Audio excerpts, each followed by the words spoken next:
Go. Go. Live. Go. We're go, live. Go. We should do something at the start, shouldn't we? What should we do?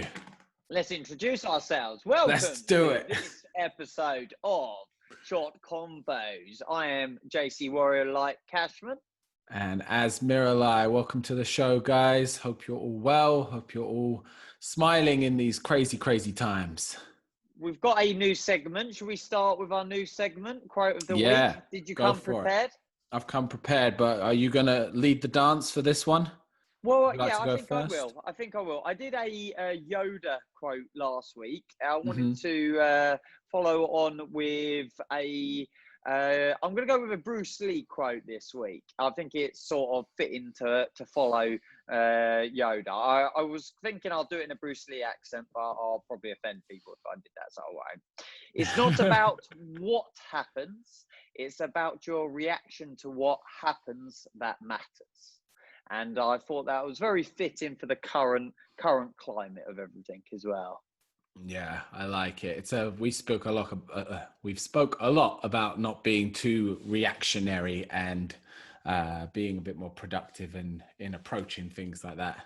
I love a Bruce Lee quote.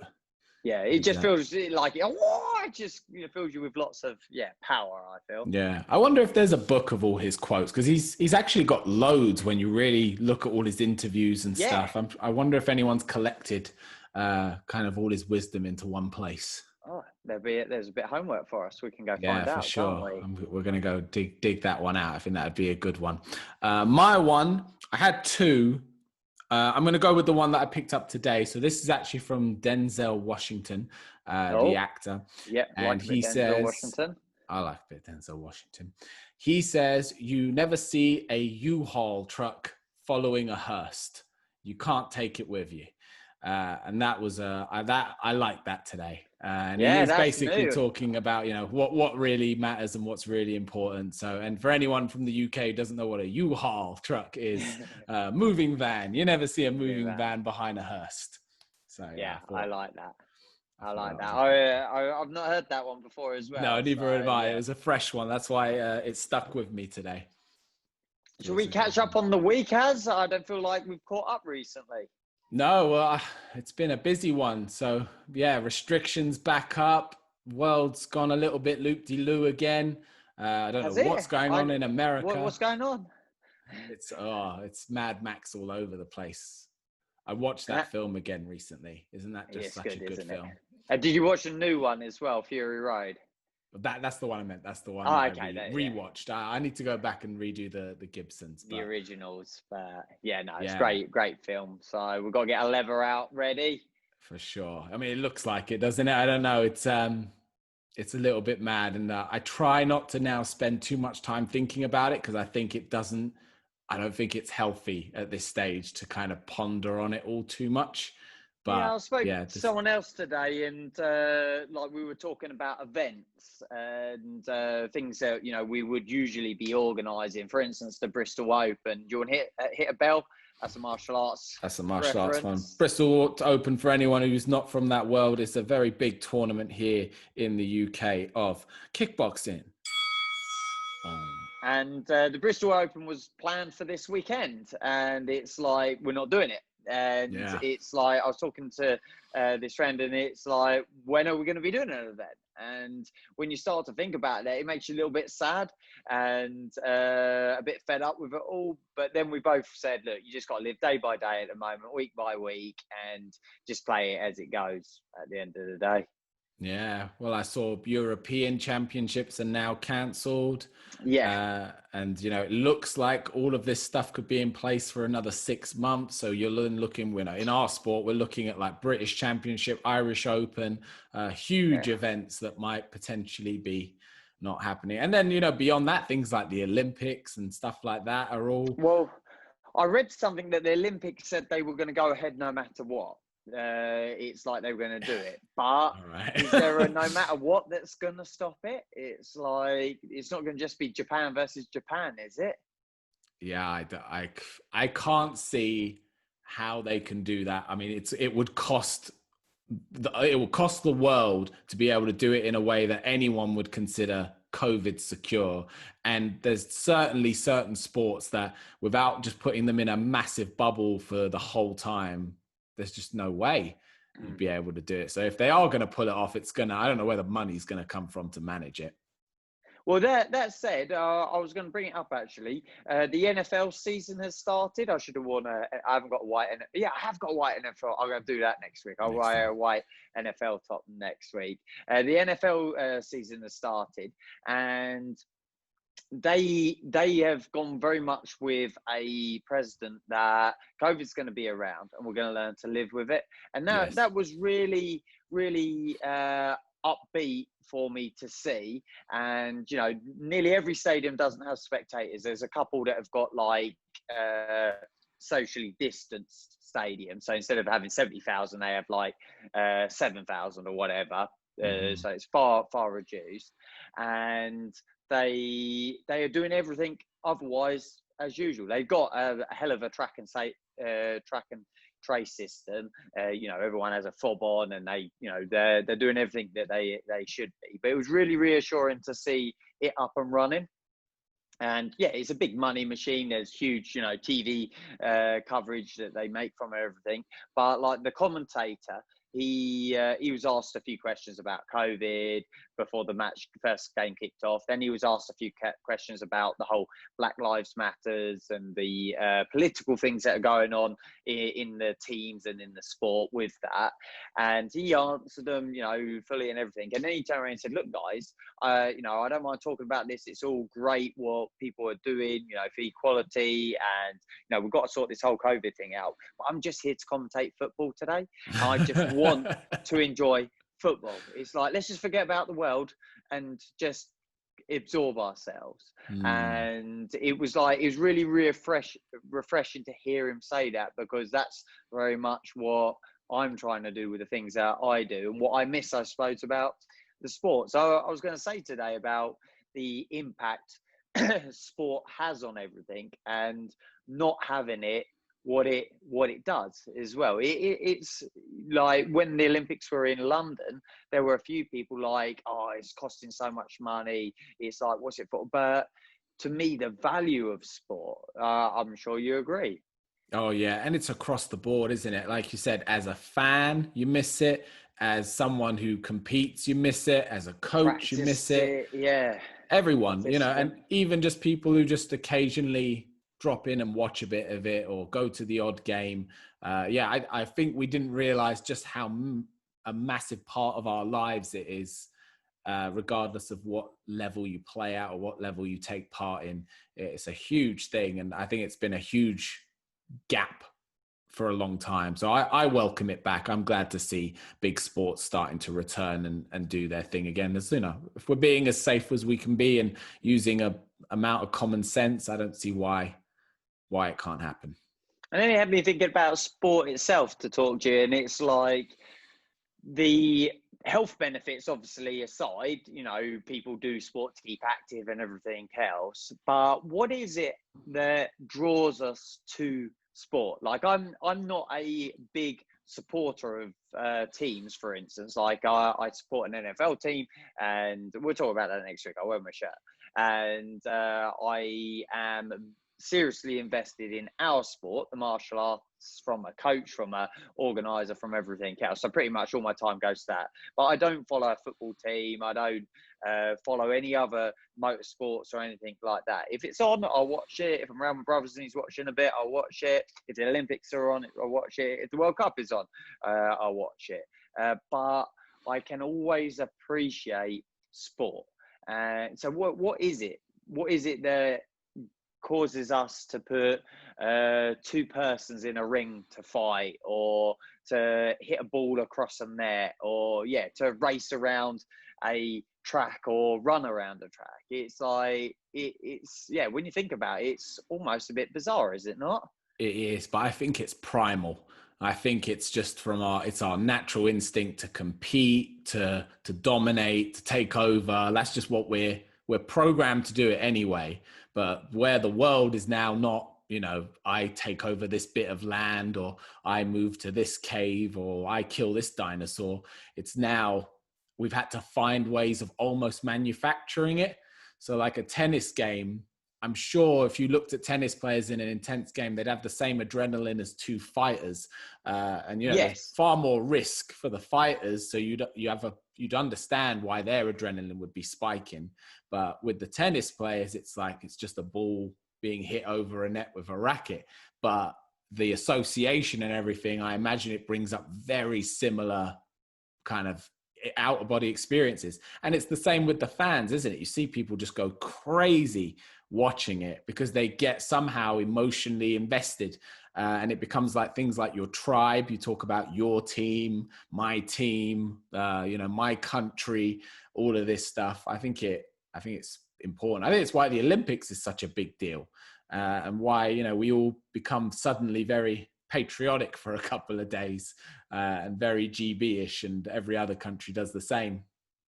It's like the NFL, you're saying those things, it's like the NFL Super Bowl. Like they do a pre-show and they go around talking to all the fans, and no disrespect, but a lot of those people they talk to clearly don't play football, clearly haven't played football, but they're so invested in it. And it's like, it must be primeval then. It must be some kind of coding or programming that we've got on some deep level. And then that buzz, from competing or just exercising, let alone them winning and everything. Yeah. Yeah, for sure. It touches something on us because we just do it. And then you got some people, they're just ultra competitive. You got other people, again, a bit more casual with it, don't take it as seriously, and everything in between. It's like a huge spectrum of people, but everyone to some extent on some sport, like you said, you got a couple of sports that you care about. I've got a couple of sports. The others couldn't care less, but everyone I feel has got something that they're drawn to. Even darts. You've seen people go mad for darts. Yeah. And that's a crazy one. I think it's also like dance as an example, the way they dress up and all of that, the followers. It's a fun thing. It's a social thing as well, isn't it? It's an identity also. It's something that you identify yourself and others with. It's a common ground, a common language. It's I'm just so up for sport all the time.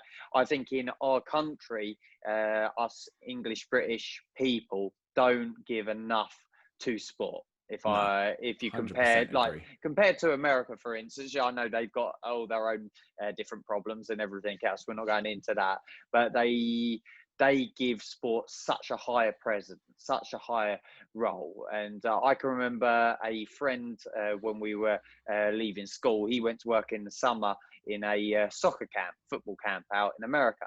And he had this kid come over, and basically he had 2 left feet. He didn't have a clue. And he took him over to the dad and he said, "Oh, look, your lad, lovely lad, but maybe try him in basketball, or maybe track and field, something else that he's going to, take to that." And dad was like, "No, he's going to get good at this, because that's the way you practice and you get better." And it kind of just identified how the mindset is different out there, and how, some people, they go through college competing, never make it into the pros or that kind of thing. But that competitive, that striving towards and working towards goal then goes into work life afterwards. Yeah, well, that's the big thing, isn't it? You learn how to set goals, you know how to crush goals, you learn how to stay disciplined, how to stay committed. And these are life skills, how to lose, how to be coached. I think that's a huge thing. How to be told off, and how to be treated not in the nicest of ways at moments, because that's what life is, sometimes hard love. Yeah. All of that stuff. And I think that stuff's invaluable. And like, again, we're all going through some madness at the moment, but I think if you've experienced some hard love and you've had someone tell you, and also you've experienced that things get better over time. And I think that's a big thing that sports teach you, is you look back on yourself, or you look back on students you teach, and you just think, no, things do improve over time, even if at moments they get really bad or get really bleak. Yeah, I think. And even if you're just having a kick around and there's no ref, there's no goal to anything, it's just a kick around, just the social dynamic, getting a father and son or parent and child playing together. It's just a social dynamic of it as well. Yeah, and that's like that tribal thing that comes into it as well, isn't it? Yeah. It's activity, and it's bonding, and it's, coach and fighter, or team and manager. They build a connection, they build a bond, they become like a second family. I think that's a really special thing. I think there's an ugly side to it in a sense as well. Like, for instance, take professional football and the amount that they're being paid, weekly. Like, what are they on? Like $500,000 a week now or something? It's like, that's obscene. That is obscene, and I think that is ugly. But it just shows you the sheer wrong word, but value in it as well. It's like it's mega. Yeah. Well, that's the thing, isn't it? Because those numbers may sound insane, but if someone's being paid that, it's because for some reason they're providing that amount of value. It's insane to think how that could be possible. But I don't know footballers. Take a Wayne Rooney. If he's got a certain logo on his chest, it carries the weight of what he gets paid. It must do, because why more. would he get paid otherwise, right? Yeah, it must be like 10 times more, because he's getting paid that amount. So whoever's paying him that amount must be earning more than that to be able to pay him. So yeah, it's crazy value, and it doesn't quite add up when you think that there's people out there saving lives, doctors, police, whatever you want to call it, and they're on pennies, an example. But it's the influence, I guess, the level of influence they can have.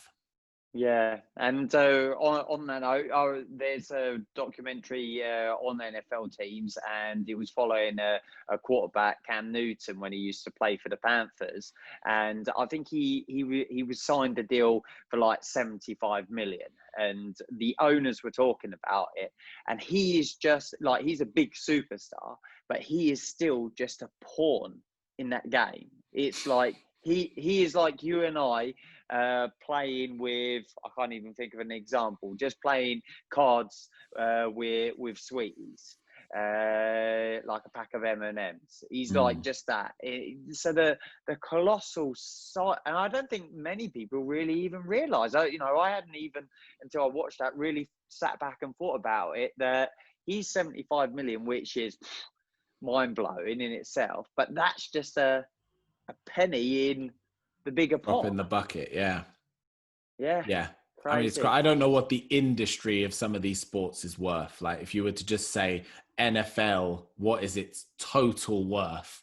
We can't even begin to fathom what that number would you be. start taking in not just the TV rights, but the advertising, and especially once you get onto there, right? Everything that then comes off of that.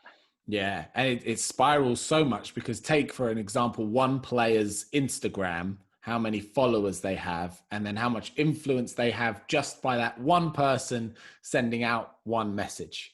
And then times that by however many players there are in the NFL, each probably with 1 million plus followers. Yeah. Crazy. Wow. Slight change of direction. We spoke last week about a time machine, like a time machine phone box, and you could go anywhere, anytime, and that. What did you say? I said, go back in my time, or the historic times, those kind of things. What did you say? Originally the gladiators. I wanted to see epic battles. Yeah, that was it. What, being not time machine related, like just now, places, travel and places. Have you done your fair share of travel, really, or have you got places that you like in particular? I won't count traveling with the sport, just from the point of view as a lot of those travels were airport, cheap hotel, sports hall, one restaurant, airport. So I'll leave those out, because I think if you count those, I've been a lot of places, but haven't seen them to the extent. Traveling has never been something for me personally that I've really been like drawn to doing. I've never wanted to like take a year out and you didn't go do anywhere. That gap year. No, I never did any of that, and it's never. I hear people doing it all the time. They're like, you have to go, you have to do this, you have to. I'm like, do I have to? I'm quite cool where I'm at personally, but ones and zeros, baby. But I would like to go do all of Asia, that side of the world, and really like go into it at some point, but I'm in no rush in terms of time frame of life. If I do it You now or if I haven't. do it in 10. You haven't yet, but you want to. Yeah, I have visited Japan and enjoyed Japan, but it was not to the extent that I would like to do it all. So I'd like to do a far more extensive look at that part of the world. But other than that, not massively. I've done a lot of America where my dad used to live there. So I've spent quite a lot of time in the States and enjoyed that. And Europe again, kind of in and around. But Asia's the place that draws me. That's kind of the side of the world where I want to go and see what it's all about, because it feels like it's significantly different to what we are in comparison to, say, America, where I find you can see the differences for sure, but there's so many parallels. Yeah, culturally. You got a space? I couldn't even guess where you'd want to go to. I always enjoy traveling, and I know you say about the competing, and it is true that I've been to many places and not seen places, and you can kind of not count that as traveling. However, on the flip side of that, I would say when you go to these places, especially when I've stayed with people a length of time prior or after a competition, I think you actually see these places for what they really are, because you get out of the tourist district. I can remember, for instance, we've been to Italy quite a few times, and I can remember one trip to Italy, and we sat at someone's table and they fed us a full meal, like the Italian style meal and everything. And it's like, this is more than traveling. This is immersing yourself in the way that people live. Yeah, and when you go around just their daily routine. So I would say that's definitely a bonus with the competing. I too have done a lot of America. Our holiday growing up, I was fortunate that we had an away trip every year, and we would go to America. And I always have a affinity, is that the right word, to America? Like we've already said, they've got their own problems and everything else, so we won't go into that. But I just love the space of America. I just love the grandness of it. You can take England, put it in a corner of Texas. It's like we did our honeymoon where we went from San Francisco down the coast and back up and round. And that just the sheer space. I just love that out there. Our honeymoon, I would say, we went. That's one of the best places that I've been. I would want to go back to. Like you say, no rush, but I want to make a point of going back to was the Great Redwoods at the Sequoia, or the Great Sequoias at the National Forest. That, because I've got a thing with trees, bonsai trees and that. And I suppose that's kind of born off of that a little bit as well. And that's when you see this 2,000-year-old tree that, is big enough that they've got a road going through it. It's like, so I would like to get back there and explore that and a few more of the parks. I would like to take the camper. I've got a 1971 camper to China. That's on my bucket list to do. I want to drive to China. I drove with a friend to Milan years back, and I was looking on Google Maps the route that we went. And then when I was backtracking, it was like, I wonder how far east you can go. And I followed a road all the way into China, basically. And I thought, when the girls grow up and move on, and we've got a bit of time to ours, Lauren and I jump in the camper and fit an extra fuel tank and that. And I thought, drive to China. Across the world. Yeah, I thought that would be cool. Drive there and then get it shipped back or something like that. See how it goes, I guess, right? Yeah. Then decide. Yeah. I love it. And then for when I abducted you at the start of the year for your what's it called, pre-wedding bachelor party solo, the place that I took to welcome, that beach, that's like my happy place. That's like if I could be anywhere in the world at any point and be happy, I would choose. Like, I want to see Sequoia. I want to drive to China. I'd like to do Australia, New Zealand, things like that, Japan, when the time comes. But if I could ever be at a happy place, it would be there. I'd be quite happy living there. You have you got a happy place somewhere in the world? I've got the cheesiest, most horrific answer to this question, and it's only because I got asked this the other day, and this is just what come out, so I'll just be honest with you. It's where my wife is, and the reason this comes up is because of Brexit. There is a small it's because she feeds chance. you. There's a small chance that at the end of this year, she might get booted out of this country. Tiny chance. But if she does, then I get booted with her because that's the happy place. So that's the reason that comes up is just because at the minute it feels relevant. Like as tied as I feel to home and like my business is here, my friends are here and everything. If she had to go, then I have to go. And that's it. If I was going to pick a happy place, there's a certain beach in Cyprus where just a lot of my childhood was spent. I don't really like going to Cyprus anymore, mostly because they try to get me in for military service every time I get off the plane. But there's a certain beach where, like you said, it's just a happy place. It's just there's a lot of happy memories and good times that have happened there. So associate it. I liked what you said about America with fitting England into Texas, because I think for a lot of people, they think of America as just Texas. They think of America as just this one thing, but actually I think it's basically 50 different countries, because you can go to one side of it and then go to the other, and it's so different, like just from climate to what's growing to what they eat, and then even down to like the way they behave. Like you can't say an American is like this, because an American in Seattle and an American in California, they're two different breeds. They're very different people. So I think that's really interesting about it, is that it's basically 50 countries on one big landmass. It's the center of the universe, isn't it? Oh, for sure. It's where it all began.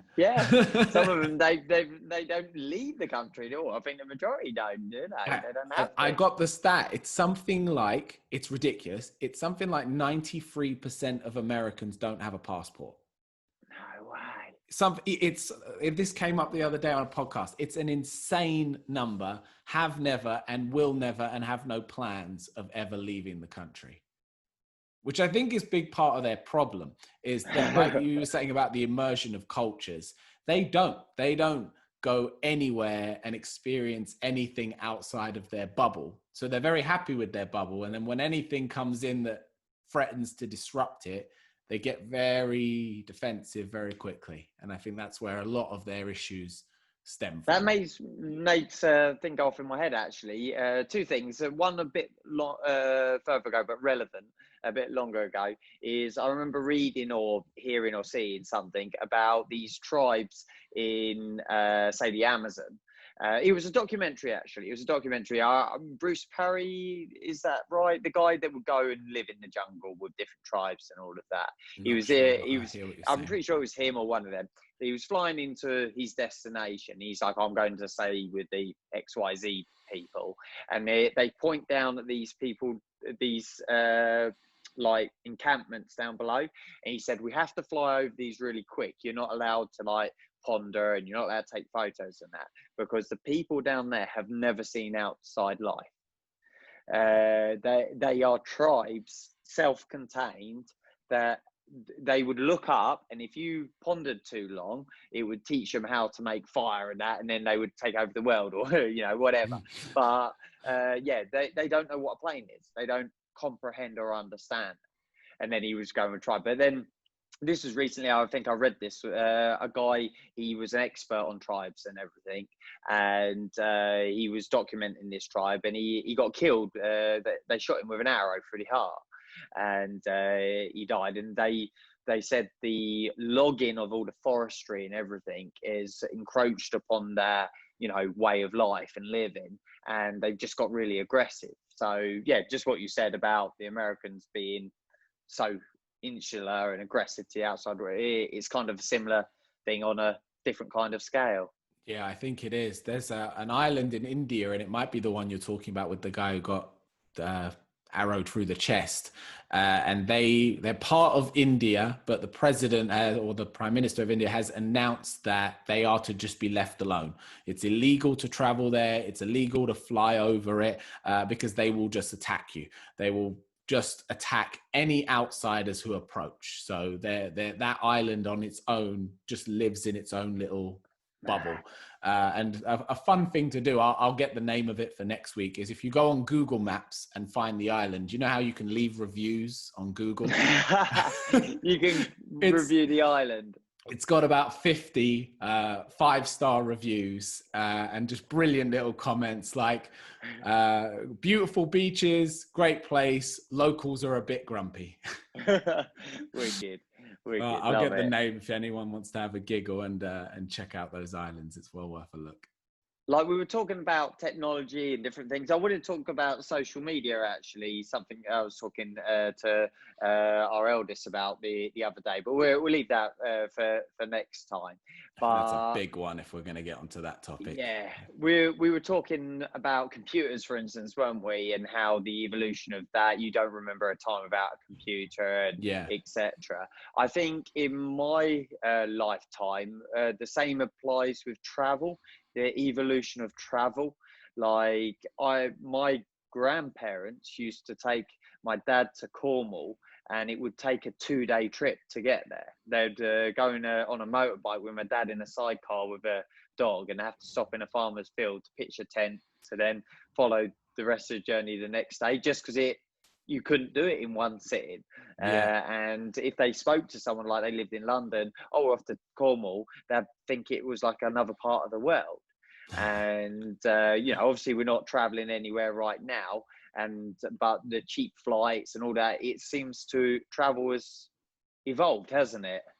Yeah, the world has got smaller in that sense, that you can get everywhere a lot quicker than you used to, and a lot cheaper. I think that like a huge thing is the accessibility of travel now. You can get flights for £10. I can't figure out how that works exactly, that they make any money off of it, but you can go across the world now for under 100 quid and in under a day.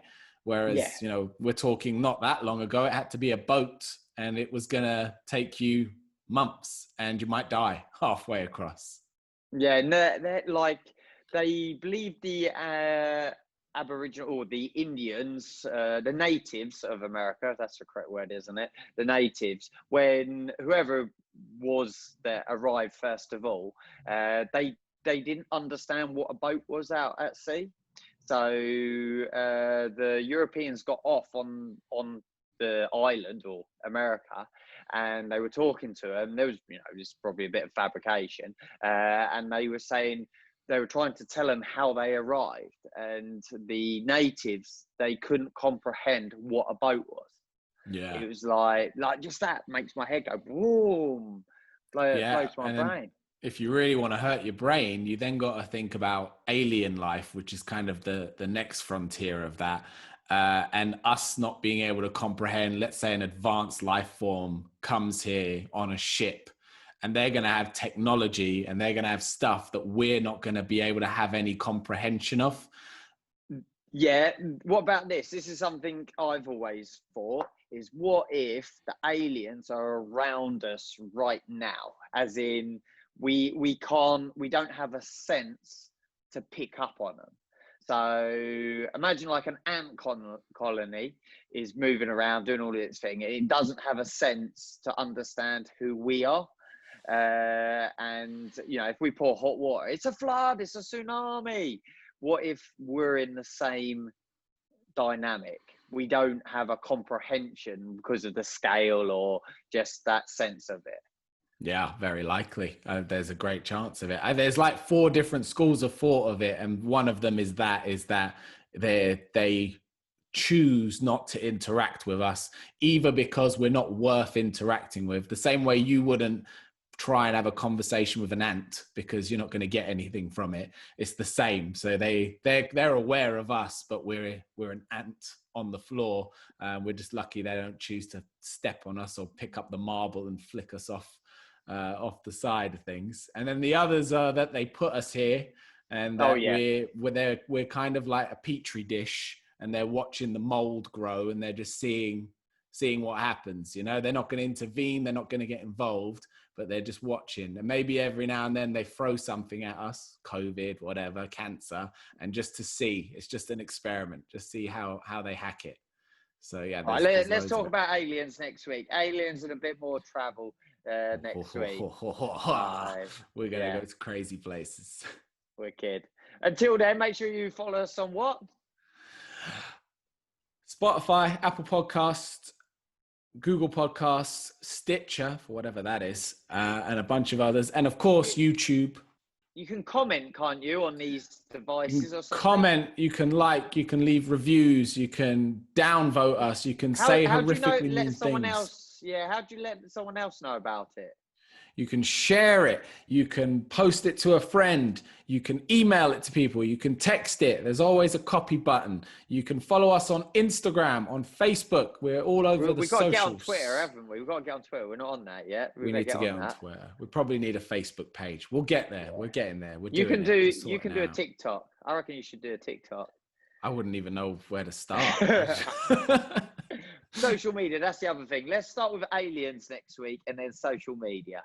Aliens and social media is basically the same thing. It is, isn't it? It feels like it. Well, cool, guys, dude. It's been a pleasure, and I'll see you next week. Peace out. Peace.